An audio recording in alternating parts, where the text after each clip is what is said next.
Hi, welcome to Ukrainian Connections.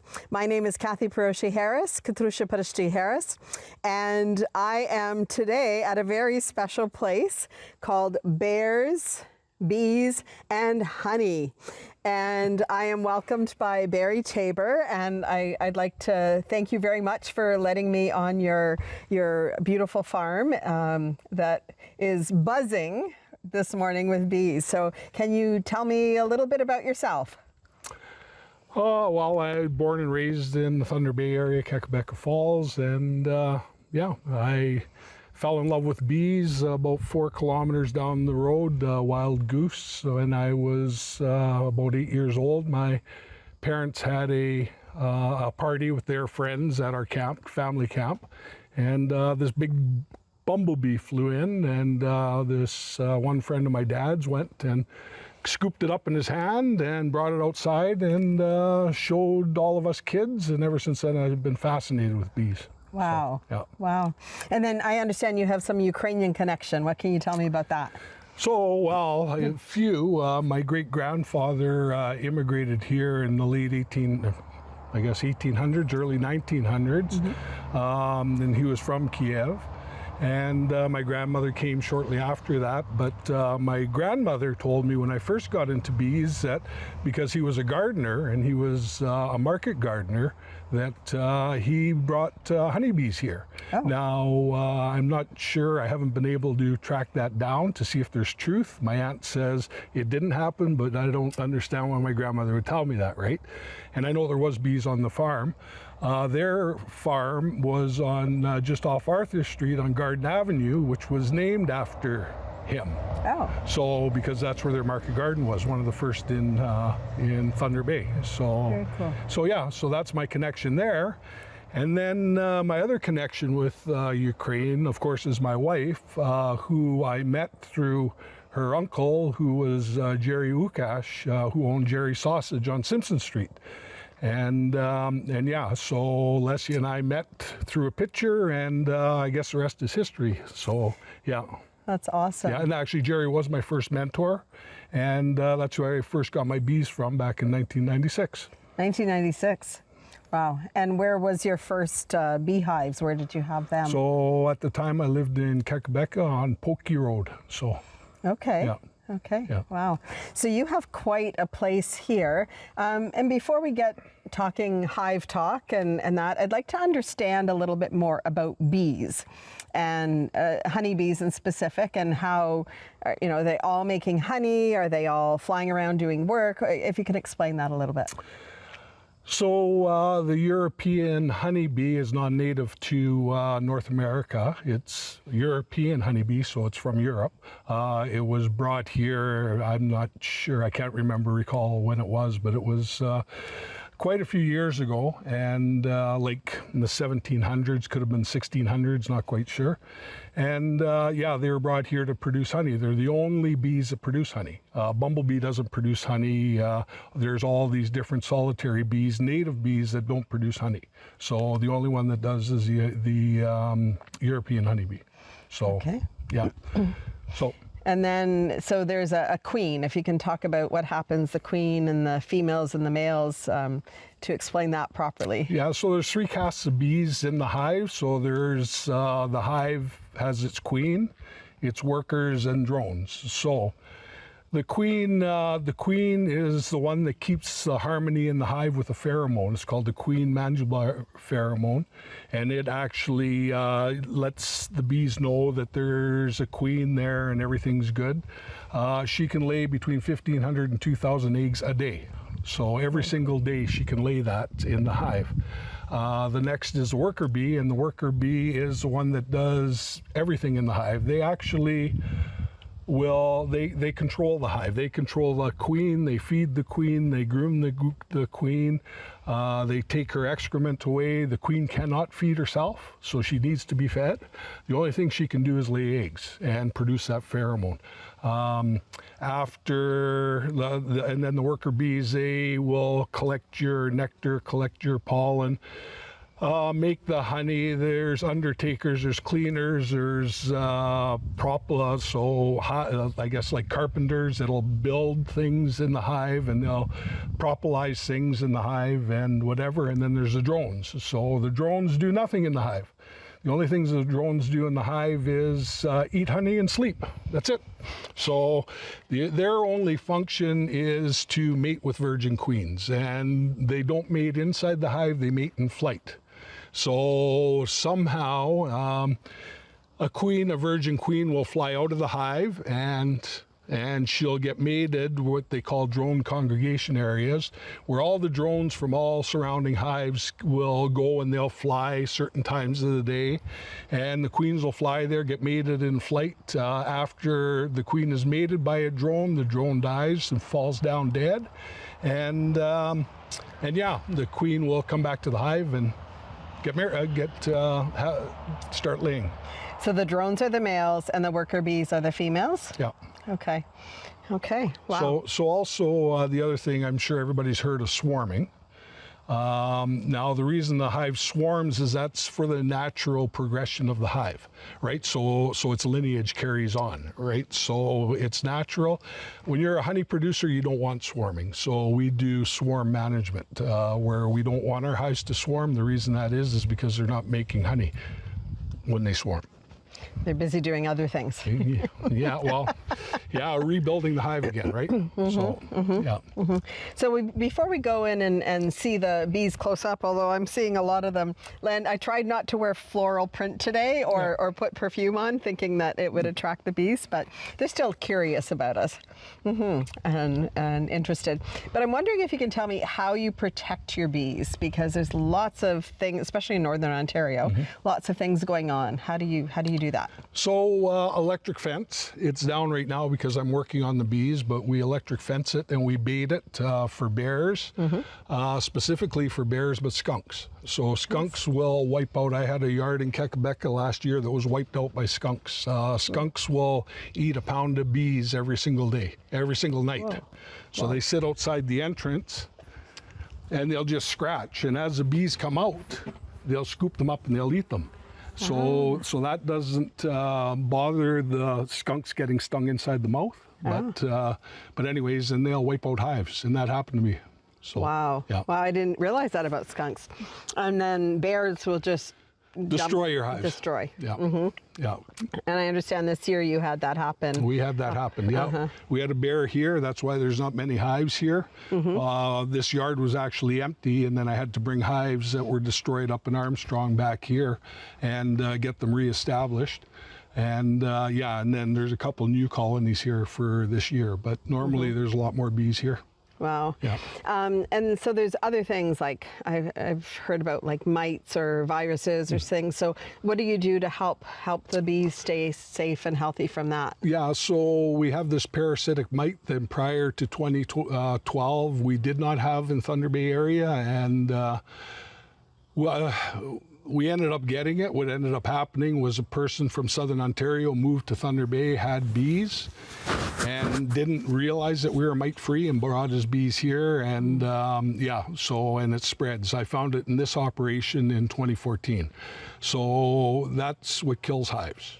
So I had bad losses last winter, and it was because of my complacency with my mite treatments. So, everything that had been working, since I received mites, didn't work properly. So anyways, so I use strictly organic treatments, which is a formic acid and oxalic acid. However, this year I had to put a synthetic on first thing in the spring, just to clean up the mites. So it's a big problem in the industry, and it's a big problem with bee losses like all over the world.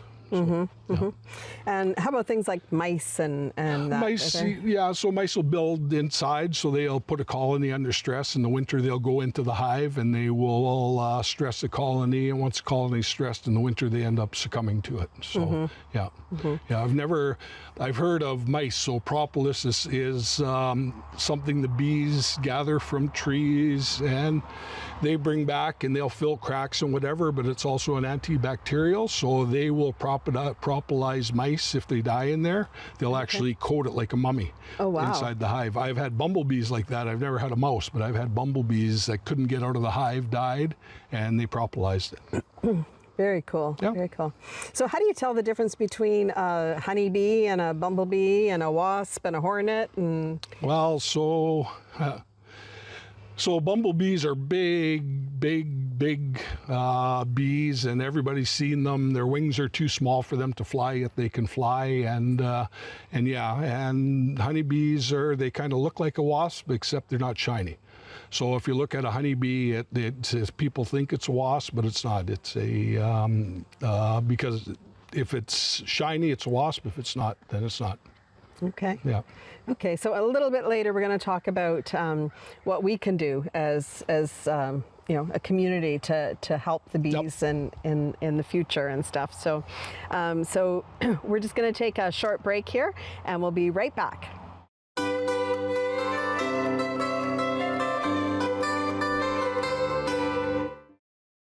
Welcome back to Ukrainian Connections. Barry's going to take us now into the place where all the action happens, where we're going to look at how honey is extracted and packaged, everything. Okay, let's go, Barry. Okay, come on in. So we just came into this room that I would describe as very warm but not humid. But it smells so good in here, if you like the smell of honey and beeswax. So Barry, what is this room? So this room here is a room designed to house overwinter 60 honeybee colonies. And what it is it's been designed, the ventilation requirements and for the humidity and everything is all controlled by me. So if you see where that where the squares, little black squares. So those are just cloth, and then those go outside.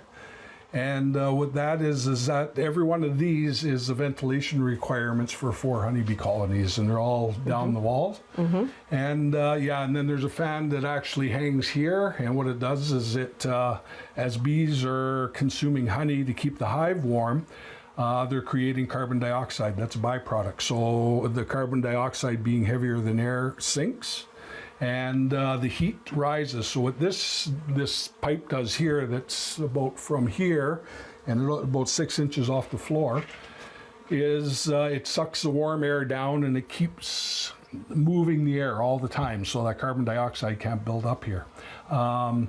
And I keep this room as close to 5 degrees Celsius as I can. It's never dropped below. I've never had to use heat in here at all. The bees normally heat it themselves. So now that's winter, and then this time of year, this turns into my hot room. So this is where all the honey that I've taken off the hives is brought in here. And I've got a milk house heater and a humidifier. So I bring the honey in here, and I keep it around 30 degrees Celsius in here. And what we're doing is with the humidifier going, is it actually is taking any honey that's not being capped and still has too much water in it. It will actually take the moisture out of it. So when I spin it, it's below 18% water content. Anything above 18% water content, and it will ferment. So, Okay. So you have to. So this hasn't been extracted yet. No, then, all these need to be extracted. So do you bring a few in at a time so that as I'm extracting, I'll bring one at a time, like one box at a time, and extract that and bring it back, and yeah. Okay, so no holidays in the summer.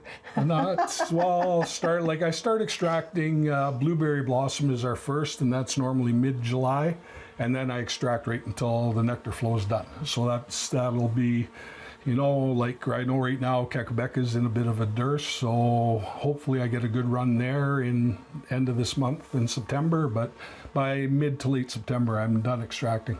Okay. Yep. So, yeah, and this is so this is just wax cappings. I have to clean all my queen excluders, and that's just and I'll put this barrel and I'll melt this down. This is all wax in here, eh? Can I reach my hand in here? Sure. Here, can I turn the light on here? Or? and you can take a look in. I just don't want to put my hand in bees, but so this is the wax that you've scraped off of the hives, which you're going to show us in a bit how to do this. But and this do you use to prepare the boxes with? No. This will all be melted down into wax and cleaned and turned into candles and beautiful crafts and stuff. And oh, it smells so good. Okay. Yeah, and then all these queen excluders. So, like, I have to clean these every time I use them because each hive has 2 of these. Okay. So you want to make sure that they're clean before they go back on the hive. And, okay. Yeah. So. Okay. So you got some happy bees in here. I don't think they're happy. Maybe I just hear them buzzing. I think that they're singing to us, but maybe they're just being agitated. Well, they're not. They just don't have a home now because these are actually from one of my big yards in town. This honey. So that's where they belong, Nova Park. Okay, they're just waiting to get back home. Yep. Okay, so we are now in the room where you would extract, or actually take the wax. So we're in the room when I get the honey from the yard. I unload it out of my truck and I bring it in there, and it sits there for 3 or 4 days. Okay. Yeah, and then I bring it in here, and the reason it sits there for 3 or 4 days is because 100% of it is never capped. Okay. So there's still moisture in it. The moisture. Anything above 18.1% water content, it will ferment. Okay. So turn into honey wine or whatever. And it would be like graded as number 2 or number 3 honey, depending what the water content is. My honey's number 1 honey, so it has to be below 18% water content. Okay. How do you check the water content of the honey? Refractometer, which is here. Refractometer. Or refractometer or whatever. So, so what I do is actually, we can do it right now. Here, I'll just go and get a sample of honey. So he's sneaking some honey out of a vat here.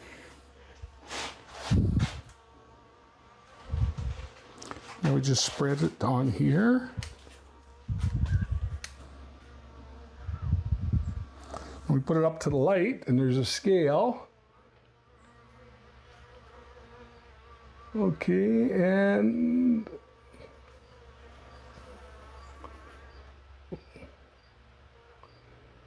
this is right now, it's about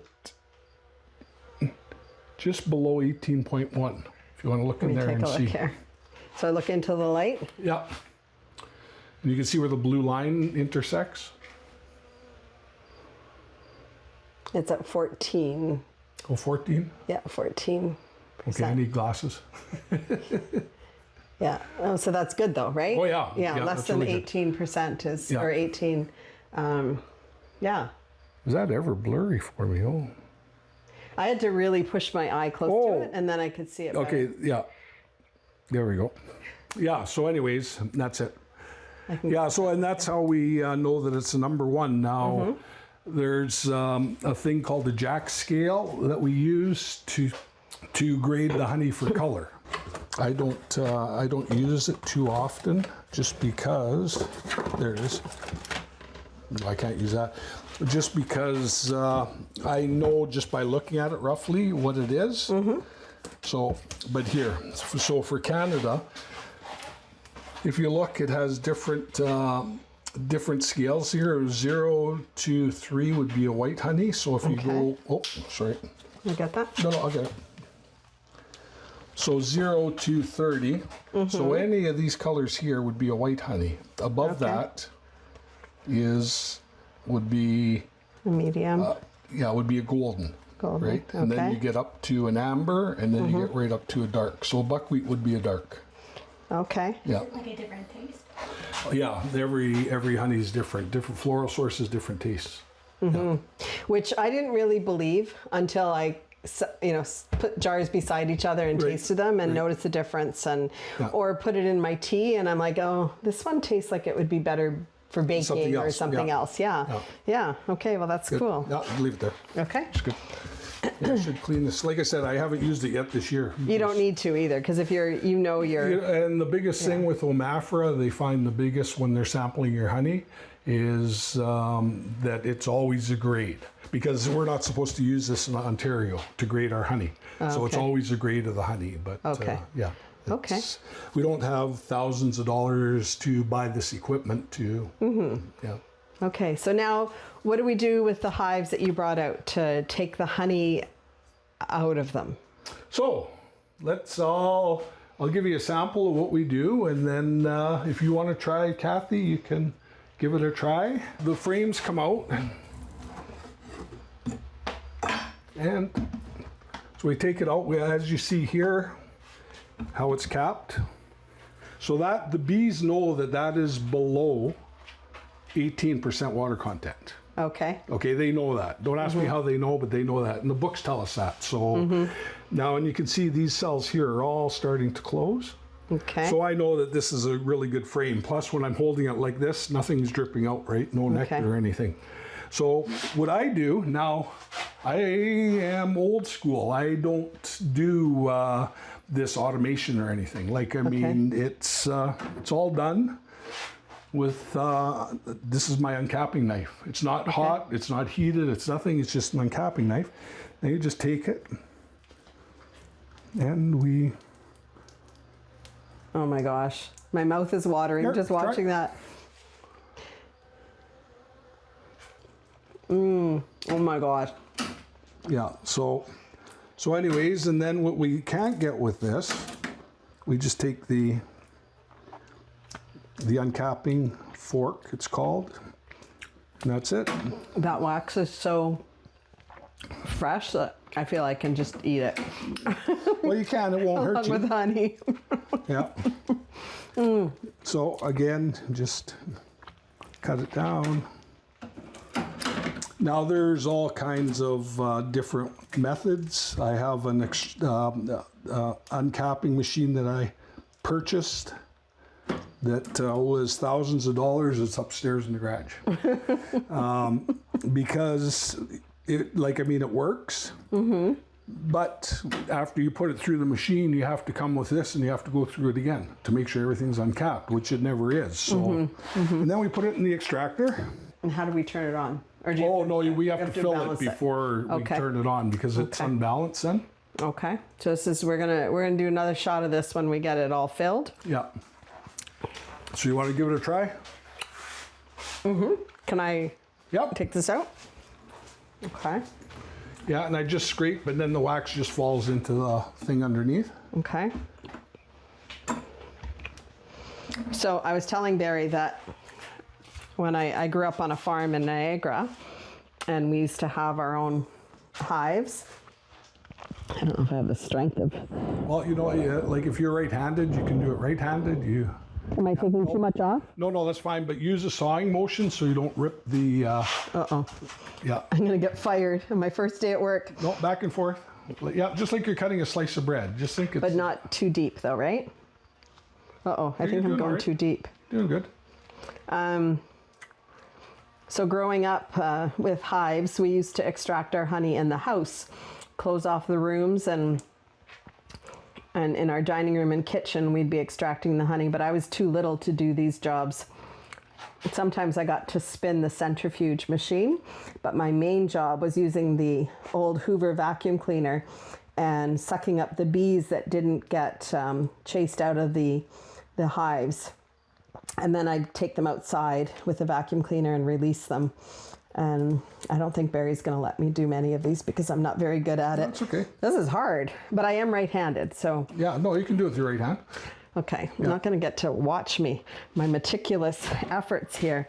Yeah, that's fine. You don't. That's already uncapped, so you just have to look for the stuff that's capped. Okay. Yeah, that's good. Now I do the other side? Yep. Now you do the other side. Oh my gosh, this is just beautiful. It's heavy with honey. So where did this hive come from? Like, where was it? So all these boxes came from one of my yards in the Nova Park at the Carpenters Union. Okay. Yeah. So what would the bees have been? So there's a lot of sweet white clover there right now. You can taste, and and pretty soon it'll be goldenrod. I see that they're bringing goldenrod in yesterday when I was there, so yeah. Yeah, so Cathy, you don't have to do these here, just that. Oh, just the white, whiter covered, okay. So we still have so much to learn about extracting honey, all about looking after our bees. So we're going to bring you back the next episode. So thank you so much for joining us today on Ukrainian Connections. Thank you, Barry, and to the beautiful bees, and we'll be back.